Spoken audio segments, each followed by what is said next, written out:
Stop the scroll right now. If you're here, you already know the stakes are high and the opinions are hotter. For decades, DC and Marvel have built universes on the backs of their heroes, but let's be honest, heroes are only as good as the villains they face. Today, we are settling the most toxic, explosive debate in comic book history. We're not talking about one-off thugs or henchmen. We're talking about the truly catastrophic forces of nature, the philosophical nightmares, the masterminds whose brilliance rivals that of their heroic counterparts. We are ranking the top 5 all-time comic book villains from DC and Marvel based on sheer impact, narrative depth, and their ability to fundamentally break our heroes. This isn't just a popularity contest. This is an analysis of cultural dominance and narrative effectiveness. Your favorites are probably on here, but trust me, the order will spark some serious conversation. So grab your collected editions and prepare your comment section arguments, because we're about to dive deep into the beautiful darkness. Let's hit the countdown. Kicking off our countdown at number 5, we have a character who proves that the greatest villain is often the one who knows all your secrets, the one who can hit you where it hurts most. From the Marvel corner, it's the glider-riding, bomb-chucking nightmare in purple and green, the Green Goblin, Norman Osborn, the wealthy industrialist, the father of Peter Parker's best friend, and the architect of arguably the single most traumatic event in Spider-Man's history. What elevates the Green Goblin above mere criminal mastery? The personal factor. He doesn't just want to fight Spider-Man, he wants to psychologically dismantle Peter Parker. He knows the hero's identity, his vulnerabilities, and his loves. The Goblin is the destructive, chaotic mirror to Peter's responsibility. He took Gwen Stacy from us, crossing a line that redefined the stakes in comic books forever. That level of personal catastrophic impact, the willingness to destroy the hero's private life to break his spirit, earns him this essential spot. He's not just a physical threat, he's a living, breathing conflict of conscience for our hero. Now, the Green Goblin proves that psychological damage is essential, but it doesn't quite carry the same cultural weight as a true unbridled force of chaos. If number 5 is about personal betrayal and trauma, our next entry is about the complete and utter breakdown of society. We need to move beyond specific trauma and look at the generalized, explosive threat that has defined an entire generation of storytelling.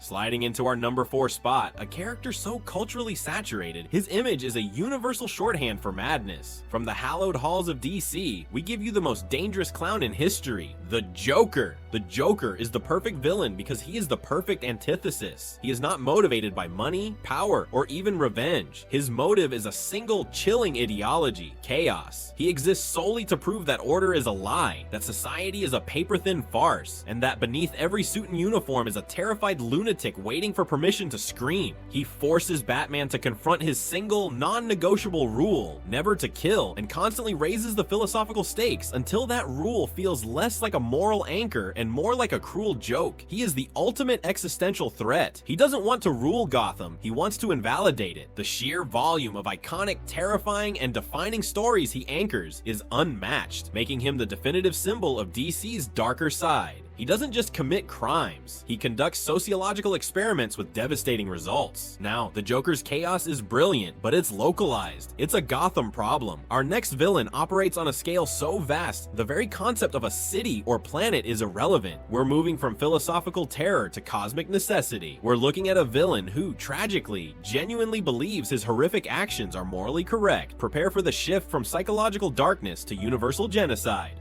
Coming in strong at our number 3 spot, a villain who successfully completed his mission at least once, and whose name now resonates even louder in theaters than in comic shops from the Marvel cosmos, we have the calculated conqueror, Thanos. Thanos doesn't need a complicated plan, he needs a rock collection, the Infinity Stones, and the willpower to use them. His core philosophy is terrifying because it's rooted in a warped sense of virtue. He sees himself as the savior of the universe.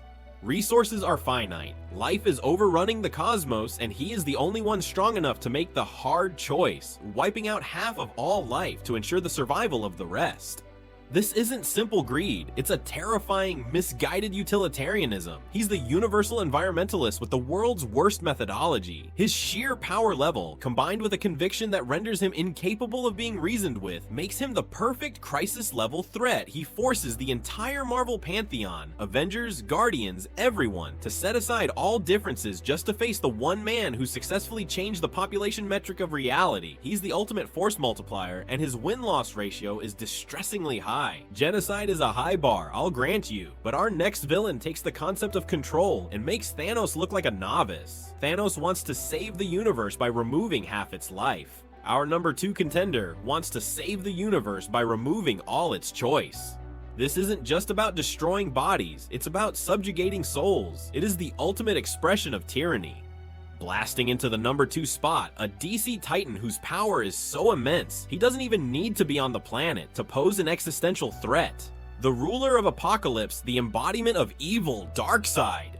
Darkseid is not a villain, he is a philosophical end state. His goal is the anti-life equation, the mathematical formula that proves life is meaningless and free will is an illusion. He doesn't want to conquer Earth, he wants to eradicate the very idea of choice. His battles with Superman and the Justice League aren't punch-ups, they are clashes between freedom and eternal servitude. Unlike many chaotic villains, Darkseid is cold, calculating, and utterly unyielding. He is the purest form of fascist totalitarianism rendered in comic book form. He is the ultimate force of institutional evil, and he treats every sentient being as a slave waiting to be claimed. He is so powerful, his occasional defeats feel less like genuine victories and more like temporary strategic retreats. For sheer, unadulterated ideological terror, Darkseid stands nearly alone. We've analyzed the best, the psychological, the chaotic, the genocidal, and the tyrannical. But there is one villain who combines the personal hatred of the Goblin, the ambition of Thanos, and the calculating control of Darkseid, all wrapped in a singular, terrifying human ego. A villain whose threat is not just universal, but intensely personal, political, and scientific. The best villain is the one who could be the greatest hero, but chose domination instead. And for that reason, one name stands above all others. And now, for the undisputed heavyweight champion of comic book villainy, holding the top spot at number 1, the greatest threat to the Marvel Universe and often the entire multiverse, Dr. Doom, Victor Von Doom, the monarch of Latveria. Doom's brilliance is his unparalleled versatility. He is simultaneously a master scientist, a powerful sorcerer, and a brilliant functioning head of state. He is not a rogue, he is a geopolitical nightmare, holding diplomatic immunity while plotting world domination from his throne. His conflict is deeply personal with Reed Richards, but his ambition is galactic. What elevates Doom is his core motivation. He genuinely believes he is the only one fit to rule. He sees himself as the Earth's reluctant savior, forced to take command because everyone else, especially Richards, is too incompetent. He has fought demons, manipulated cosmic entities, stolen the power of the Beyonder, and successfully navigated politics, magic, and science. He transcends